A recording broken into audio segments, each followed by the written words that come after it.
Next, felicitation speech by Mr. Mu Ramanathan. He is a registered professional engineer in Hong Kong, was working for Hong Kong MTR projects, and is now deputed as a consultant for the Chennai Metro Rail project. He is a former president of the Hong Kong Tamil Cultural Association and the coordinator of the Tamil Literary Circle in Hong Kong.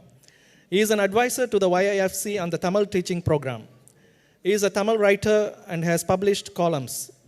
He has compiled 2 Tamil books, our veteran Yunus Bai's Burma Memoirs and Literary Silver Jubilee compilation of the meetings of the Hong Kong Literary Circle.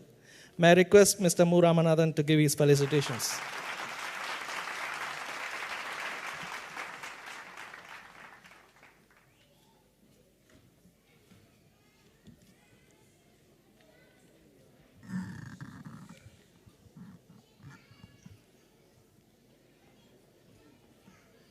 His Excellency, Mr. Prashant Agrawal, the first and foremost Indian citizen of the city-state of Hong Kong, Dr. Professor Parveen Sultana, a Tamil scholar and a keynote speaker of the day, and other dignitaries sitting in the stage, and organizers, teachers, parents, and students of the Tamil class, and friends. Good evening.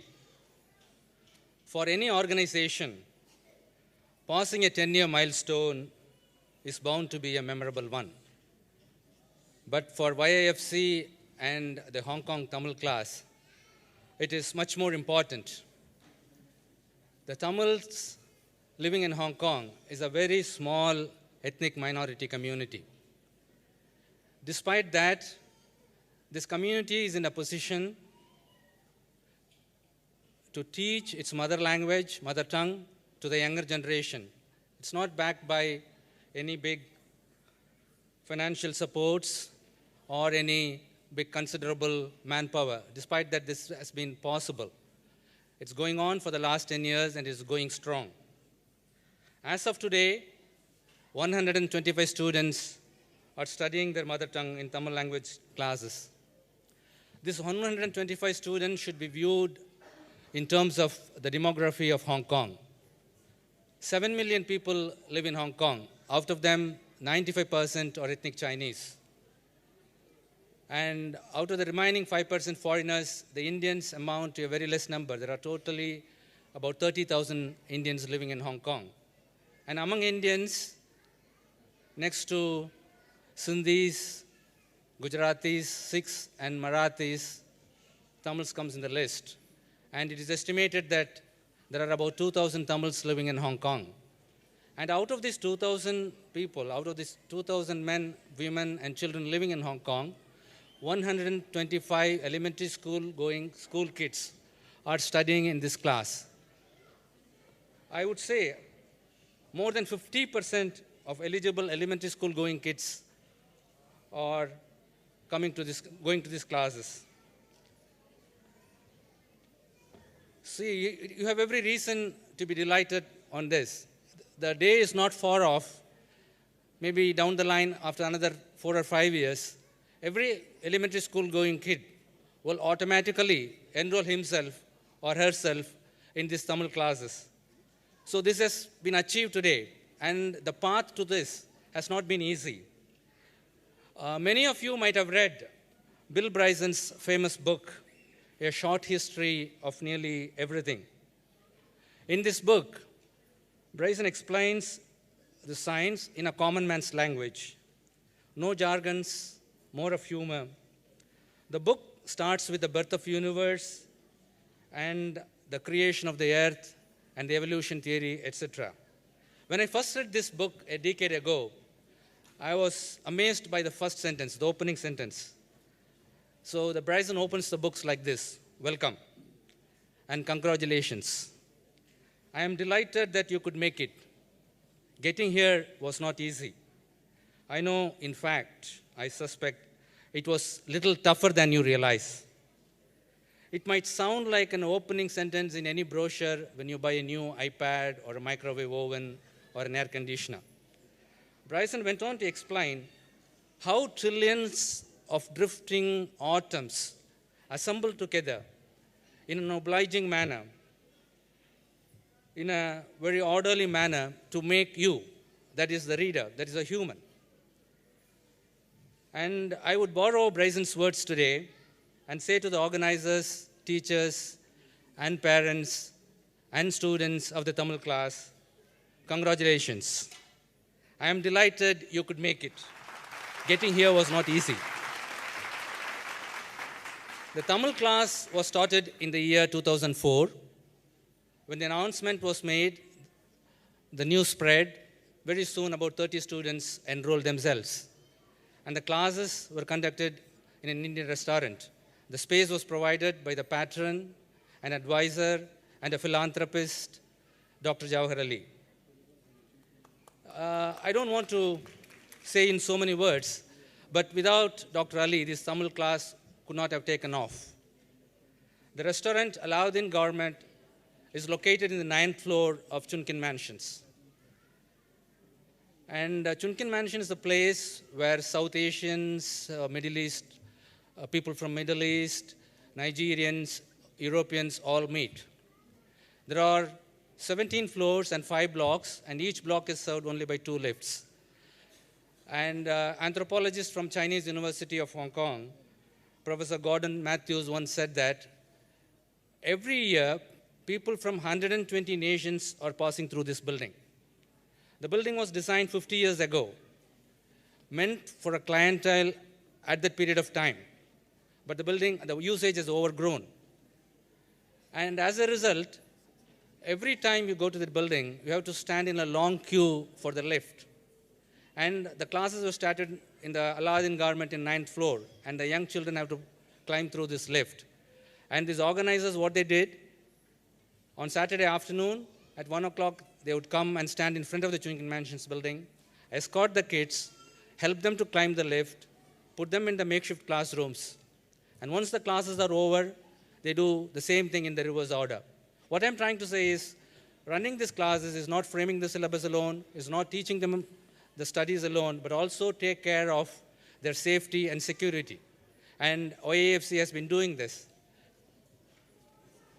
In the first class, students wrote the notes on a pad, managing them on their laps. Then it was finding difficult, and soon the restaurant tables were made as benches for the classrooms. Teachers used to write in the students' notebooks, and after a few classes, blackboards, or what you call whiteboards with marker pens, were bought. And the classes were started in the main hall of the restaurant. And after that, it moved to the one room, and next to the second room. And 2 months later, every square inch of the restaurant was occupied by the classes except the kitchen. And the people felt that at one point of time, the new admissions were stopped. The aspiring people who wanted to join the class were not admitted. So people started feeling that it has to move to a better, bigger classrooms. In the 4th year, in the year 2007, the Democratic Alliance for Betterment and Progress of Hong Kong, the DAB, came to our help. They helped us to obtain a classroom, 4 classrooms from Newman Catholic College at Yamati.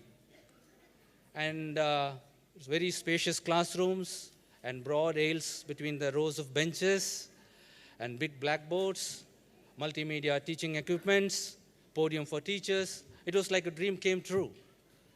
And the classes were running there for 6 years. Not only the classes, but also many meetings and gatherings were organized in the school auditorium.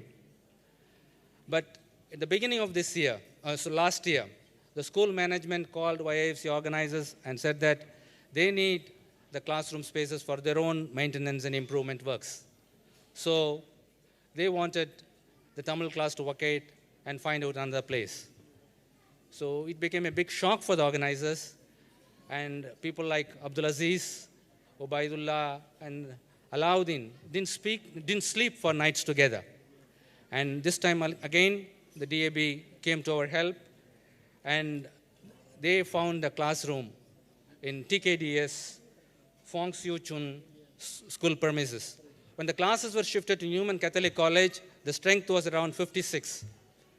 And immediately the following year, it shoot up to 70. And as of today, the class strength is 125. These 125 kids have been divided into 6 sections or 6 levels. And each section, each level is handled by 2 teachers. There are about 12 teachers. Mr. Arunachalam wanted to see all of them in the stage. Yes, immediately after my talk, they'll be coming here and receiving memento from CGI. So this is how the classes are being organized. There is a saying in Tamil, Suvarillamal Sitharam ezhudha mudiyadu. Without a wall or without a canvas, you can't draw a picture. Now the wall is there. The classroom and the infrastructure facilities have developed over a decade. But simultaneously, the picture or the artwork or the content of the studies or the syllabus, the teaching methods also evolved. When the classes started, teachers started writing the alphabets, words, and sentences in the notebooks of the students. And weeks after, the Xerox copies of the textbooks from India were brought. And soon afterwards, it was felt that a proper syllabus is required. So the organizers researched. A lot of work has been done by overseas Tamils in teaching their mother tongue to the Tamils. But we have to choose something which is suitable to our situation. So the Singapore syllabus, the Singapore textbooks suited very well because that was written for Tamils who are living in a multicultural society. So in the second year onwards, from the year 2005 onwards, the Singapore textbooks are being used. In addition to that, a lot of exercise books are also being brought. There's another thing. So back home in India, in language teaching, writing is given more importance. But the language study or language teaching comprises of 4 important skills. It's reading and writing, and listening and speaking. So an all-round language teaching can be obtained only by teaching all the 4 skills. So in Hong Kong education system, which they are following the Western system, our kids are taught English and other languages in this manner. So these kids, when they are coming to Tamil class, they expect to study Tamil in the same manner. So the syllabus has been built up to suit this need.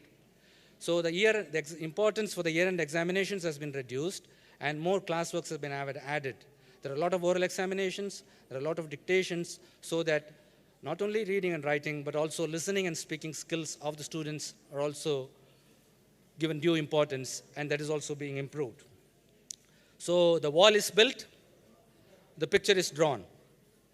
So it is now to see that it is maintained, to see that it is improved.